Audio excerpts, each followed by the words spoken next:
Waziri Medad amepiga marufuku hiyo wakati akiwasha umeme katika vituo vya afya, zahanati na nyumba za ibada katika vijiji vya Itowo, Itombololo na Igima vilivyoko mkoa wa Njombe, kusini magharibi mwa nchi ya Tanzania, ikiwa ni moja kati ya jitihada za serikali kuhakikisha wanafikisha umeme karibu na wananchi katika vijiji vyote nchini. Ole wako umwambie mwananchi alipie nguzo, na aweza mbele ya wananchi hapa, tutakushughulikia sana.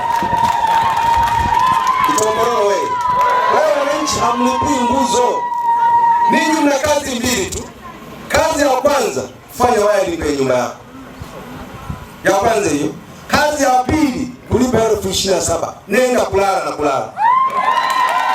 Ikumbukwe kwamba ni wiki kadhaa zimepita tangu kituo hiki kutoa taarifa ya wananchi wa Nundu, halmashauri ya mji wa Njombe, waliokuwa wakilalamikia kudaiwa zaidi ya milioni 57 ikiwa ni gharama za kufikisha umeme katika mitaa yao. Wabunge wa majimbo ya Njombe mjini na Wanging'ombe wanasema kwamba kufika kwa umeme katika vijiji hivyo imekuwa ni chachu ya kuongeza shughuli za maendeleo katika vijiji hivyo.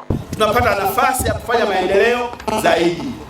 Naomba waongeze kasi ili kusudi vijiji, wananchi waliokuwa tayari kuingiza umeme mpaka sasa wako 60 na waliounganishiwa wako 7. Kwa naomba iongezwe kasi. Erasto Mpete na Rehema Nyangachi ni wakazi wa vijiji vya Utalingolo na Ihalula ambavyo ni miongoni mwa vijiji vilivyofikishiwa umeme. Wanasema kwamba kufika kwa huduma ya umeme katika maeneo yao kutasaidia sana kukuza uchumi wa wananchi mmoja mmoja na taifa kwa ujumla. Na kuna kiwanda tarajiwa kinachotokea kuanzishwa cha parachichi hapa Ihalula kinahitaji kwa vile nimepata kwamba mimi tutapata kwa. Napenda sana na nimeshukuru sana. Dickson Kanyika, Star TV, Njombe.